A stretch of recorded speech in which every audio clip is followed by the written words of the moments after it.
welcome back to my YouTube channel. I'm so glad you found your way back on here because we are going to be diving straight in on why you look ugly. I know. That word brings out such a visceral reaction in people, and I really just want to be the first one here to say I'm not trying to offend anyone. I'm clearly not talking about, I'm not even going to go into those disclaimers because please get some context. If you don't have context and if you can't find the context, I'm not gonna say it for you. If I had to make a disclaimer for every single thought that I have, it's too much. So please think for a little bit, use some context, and let's proceed, okay? So something that I've been noticing in the past few years, I don't know if anyone else, I'm Gen Z, I don't know where I fall in the line of Gen Z. So when I was growing up, individuality was definitely very sought after in YouTube content, in social media content, especially because it wasn't so saturated with people who were influencers or creators or TikTokers or things like that. So because of that, in order to get seen, in order to be noticed, you had to be different. If we think about, like, when I think about the people of my time, the people back in my time of content creation, when we look at YouTube, we saw people like Dan and Phil, or like those British people. Y'all know those British people that were basically colonizing all of YouTube back in like, I'm not good with years, but I'll say like 2012 to like 2015, right? But do you get what I'm saying? Like, individuality was definitely very sought after. And I feel like, you know, in the Western world, individuality is something that we hold so dear and we hold so tightly to. But if you look around, around at the content that the majority of people are watching, that the majority of people are liking, that the majority of people are sharing and you know, giving their time and attention to, it's all video content that has been replicated 1,000 times before. And I feel like I can't really pinpoint exactly when this change started to happen. But even with like the content that I'm creating right now, like I remember watching a video a while ago, and basically one of the things was like trying to motivate people who wanted to create videos and be like YouTubers and stuff like that, was you don't have to like think outside the box. In fact, in this day and age, it is probably more beneficial to you to do what everyone else is doing. Why is that? There are other cultures that are more collectivist in nature. So in these cultures, like I'm gonna say my culture first, like Nigerian cultures, a lot of Asian cultures are like this. The wealth of one person is the summation of what they're able to do with their community and with their group of people. So in this, I'm not trying to give you guys a history lesson. I promise it's all gonna like circle back into my main point of why you may be uglier than you are meant to be. I think with the wealth of information that we have and just our access to different niche groups and different niche interests, no matter what you do, you can't really stand out as an individual anymore. Whatever you've done, millions of people have done and replicated and will replicate. So at this point, when so many trends, when so many cycles of makeup styles, when so many like, if we think about like the whole Stanley thing, like, oh my God, that was absolutely insane. And I bought into it. I have a Stanley, yes I do. But what I'm trying to say is like, where is the individuality? Where is the tailoring to make these things fit into who you are? If you watch a lot of glow up content, you kind of get into this weird space where you think that, you know, everybody that you meet outside, like in the real world, is consuming the same thing that you are. They very well may be, but the thing is like, very few people will actually take a lot of this glow up advice and apply it to their life. When you go online and you watch these videos, everyone's like freaking out, like, oh my God, like the kids, what about the kids if they're watching this content about how to like mew and get a snatched jaw, or like they're hyper fixating on all their issues. But like, this has always happened. And I also want to put in here that just because it's always happened doesn't mean that it is okay or that I'm condoning that. I am aware that the more something is publicized, the more it can affect, you know, impressionable kids and teens and stuff like that. That is not what I'm saying, but I am saying that even as a kid, this was something that, you know, society at large has put a pressure on, you know, adolescents to to kind of hyperfixate on certain things and feel like they're not measuring up in certain things. But it doesn't mean it's okay, obviously. And the only reason why we're paying attention to it now is just it's a little bit more broadcasted and it's a little bit more accessible by the mass. But when you go outside, unless you live in a place that is very, visually focused or like success driven in a societal manner, there are so few people who are actually like staying consistent, who are actually, losing the weight, who are learning how to tailor clothes and colors to themselves and their bodies and all that stuff. There's still few people who are doing that. I mean, I live in Indiana right now, and even when I go up to Chicago, it's still the same thing. People are just people, and at the very end of the day, trying to like make it through their life. And so in that mode of trying to make it through their life, they might not have as much time to spend to tailor things to themselves. A little bit of the direction that I want this channel to go into is the direction of self-improvement, because that is the type of content that I enjoy watching.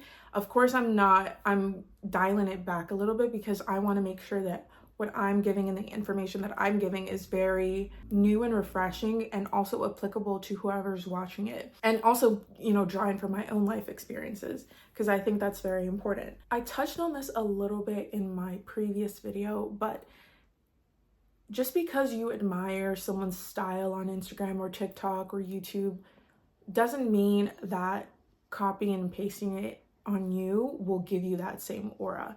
I think what I've had to learn and what I'm still learning, I'm still not there yet. There's still a lot of me that buys into these trends now because I have the money. But when I was a teenager, I couldn't do that. And I kind of had to make do with the fact that I couldn't afford some of the things. Like if we talk about Stanley, when I was in high school, oh my God, I'm one of those old people now that's like, when I was in, stop, immediately stop. No, but seriously, when I was in high school, the thing was Hydro Flasks. And before that, it was like this Contigo or something like that. That was like a thing. I genuinely don't think, I genuinely do not think that this cycle trend is going to stop. It's going to evolve and it's going to change in a bunch of different ways, but it's how we've always been from the beginning of time. And I think instead of focusing so heavily on, for those people who are seeking individuality, instead of focusing so heavily on doing something that other people are not doing or trying to find even more niche items to differentiate yourself from others, because that's not going to work. Instead of doing that and being so focused, because there are some people who, and I think I used to be like this a little bit, was like, I think like the Sony headphones were trending for a while. So instead of the Sony headphones, I was like, you know what? I'm going to get the Marshall headphones. I'm going to get the Olaf and what is it? Olaf and something headphones. Olufsen and Bang headphones. Bang and Olufsen headphones. I was like, I'm going to get that instead. I'm going to be different. Do not be that person, because that person is still not authentic to who you are. If you truly have an interest in finding these niche items that are like high quality, well built, are a little bit different than what everyone is getting and are still an alternative, then of course go ahead and do that. But to do that out of spite or out of trying to be so original and so individual is removing the essence of who you are, if that makes any sense, which I'm sure it does, because I always express myself very well and understandably. Basically, now I'm going to go ahead and translate all of the things that I've been talking about into how you can apply in your own life. So we're going to start with something very superficial, like your looks or your makeup or your skincare, your hair, your outfits, right? Using the tips from my previous video on how to kind of at least get in the radius of the type of style that you like when it comes to makeup, outfits, and hair. Once you've kind of circled that out, now you need to search for people who are in your similar demographic and try and pull things that they're using and apply it to yourself. I remember seeing this video. It was a completely unrelated video of this girl talking about something very unrelated that I don't even agree with. I'll try and find the video just to show a picture of how she looks, because I think she, like, and that's the crazy thing is, like, I genuinely feel like there are so few people, even in the content creator space, or like the, you know, and when I say that, I mean like Instagram, TikTok, YouTube, who are truly tailoring things to suit themselves and to play up their beauty. I had this beautiful like brown braided hair, brown braids, what am I saying, brown braided hair, brown braids that I had for 2 weeks that I really love. I kind of want to go back to it, not gonna lie, but it took such a long time to do, and I feel like I'm gonna get arthritis if I go back to braiding. I'm so over it. Anyway, I really feel like there are so few people who know how to tailor things to themselves and make their quality shine however they see fit. I'm really gonna attempt to try and find some people that I feel like fit this. Even I don't fit it all the way yet. I'm still not fully sure on which hairstyles look the best on me. All I know is I love big hair. That's probably the Leo in me. And I'm still trying to figure out things with makeup.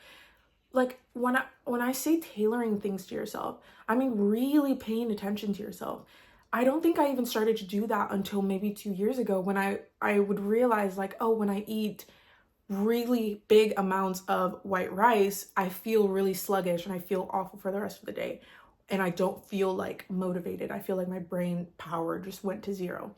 So like really tuning in on yourself, really tuning in on your likes and your dislikes, really paying attention to, oh, when I wear leopard print and I go out, I don't feel as confident as when I wear, you know, more muted colors, or I don't feel as confident in really big hair. I like it when it's like sleek and flat and straight. Pay attention to that. And I think like that is kind of being lost. Even in like makeup, like my makeup style right now is very similar and almost a replica of a lot of the makeup that is popular today, you know, with the blush being placed high. But I also know that this is how my face works, and placing blush on like on the corners. I have a lot of like facial weight right now that I'm in the process of losing, okay? Because I'm trying to like explain. Okay, I have a lot of facial weight right now. So a lot of what you see is like, of course, that facial weight. But when I am at a lower weight, my cheekbones look the best when the blush is sitting on them, or sitting on like up here. So a lot of the makeup that is in style right now is fitting me and is making me look like a lot better.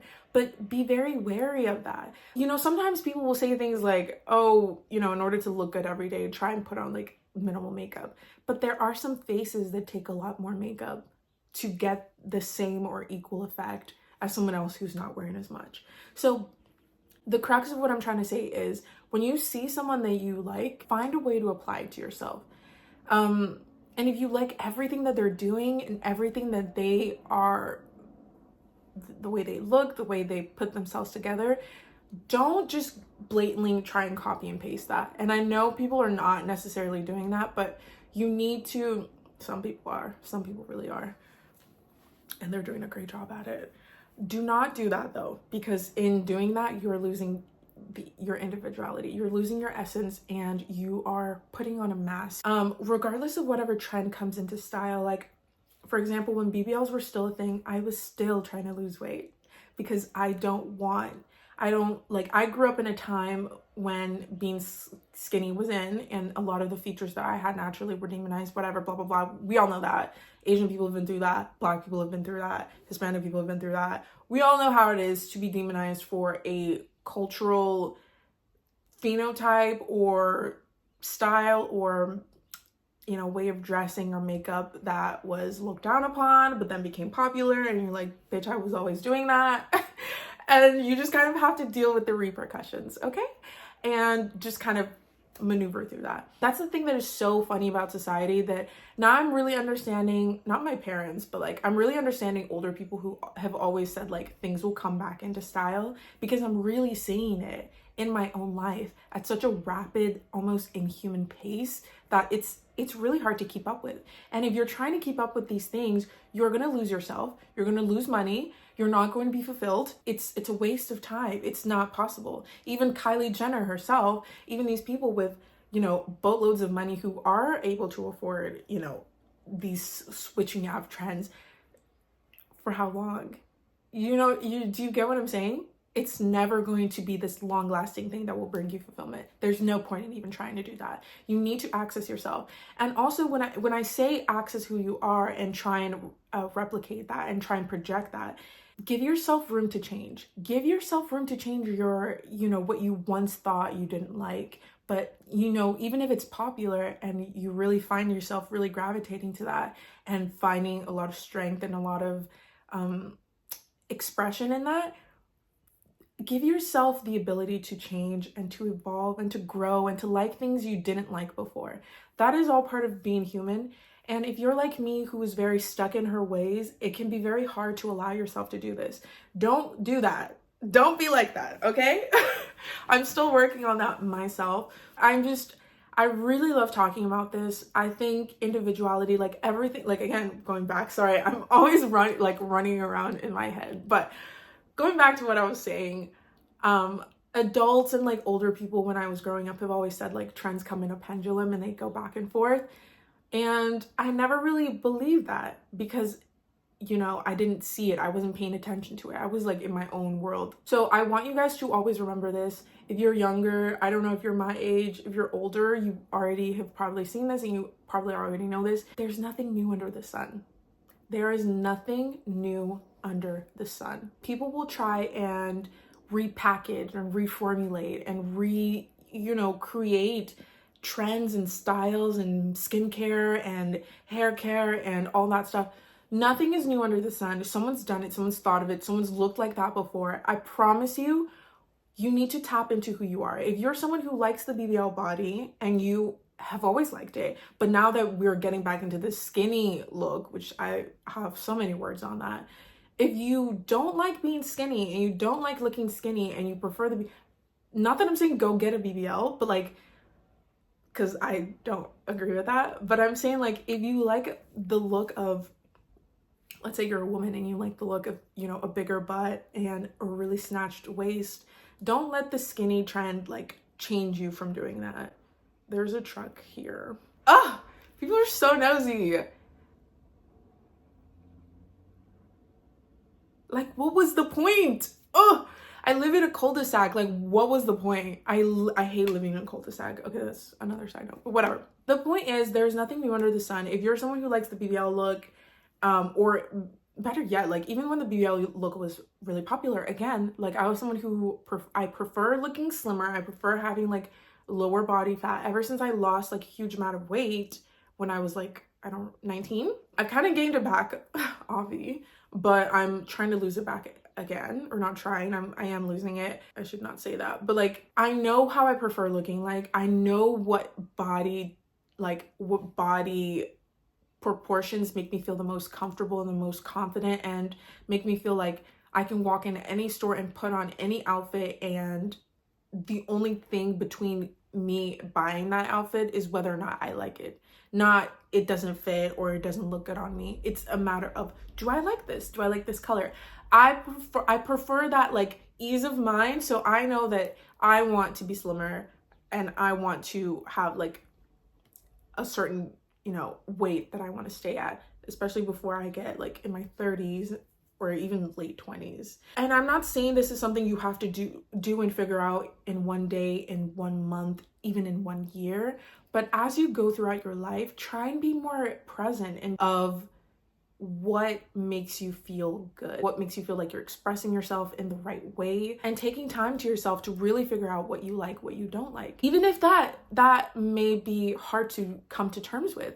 Like for example, if you're a Black woman and I'm gonna put myself as the example actually, because this is very similar to what I'm dealing with right now, which is like I deeply want to embrace like my natural hair and wear it out more, and I don't have issues with wearing my hair out, but it doesn't make me feel exactly how I want to feel. So now I need to come to the point of, do I conform and do what everyone else is doing in the Black community and do the thing that is getting them the most favorable reactions?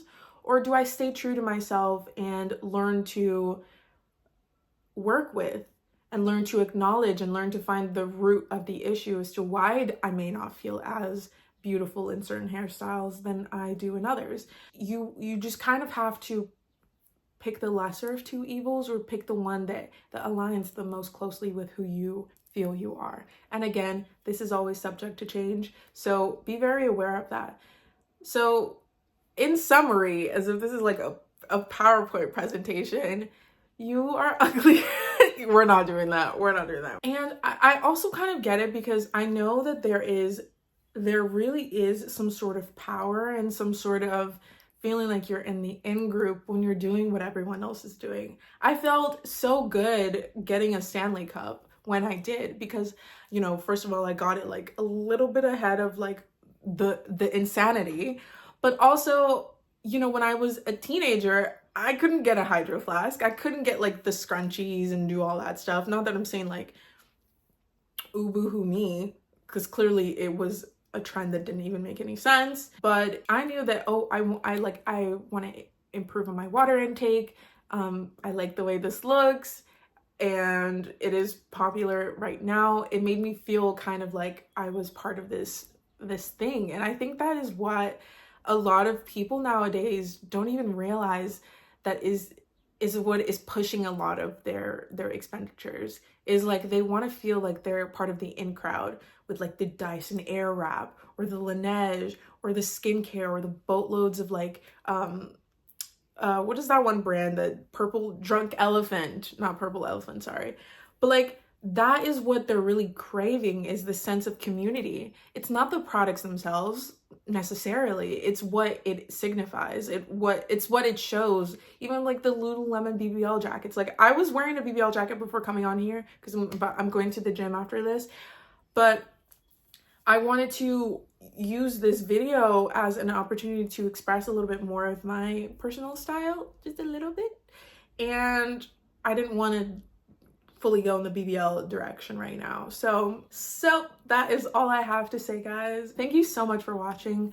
Please remember that in order to really tap into the most beautiful version of yourself and the most successful, the happiest version of yourself, you need to learn how to block out what the world is wanting from you and what the world expects of you, if it's not going to be something that truly brings happiness into your life and truly brings contentment. It's not the easiest thing to do, and it takes a lot of bravery to stand in that when everyone else is doing the complete opposite. Okay, I will leave you with that. I hope you have a wonderful day and a wonderful week, and I'll see you in my next video. Bye.